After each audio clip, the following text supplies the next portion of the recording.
Hello guys, મારા mini બ્લોગમાં તમારું સ્વાગત છે. કેમ છો બધા? આઈ હોપ મજામાં થશે. દ્વારકા જઈશ તો અમે જઈ રહ્યા છીએ આજે દ્વારકા. તો અમદાવાદ બસ સ્ટેન્ડ રેલવે સ્ટેશનમાં છે, જોઈ લો. થોડી વાર, અત્યારના 4 વાગ્યા છે.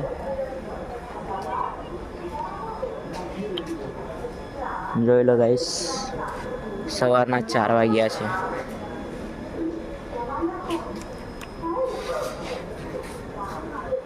સાડા 4 ટ્રેન આવશે તો થોડી વારમાં બેસી જશું. અત્યારે બધા માણસો છે સંગાતે, જોઈ લો. આ છે ટ્રેન.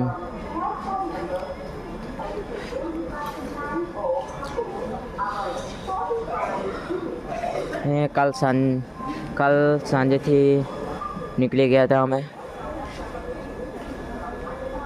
બહુ લેટ થઈ ગયું એટલે જોઈ લો. આ છે મારા અજયભાઈ, જોઈ લો ગાઈસ.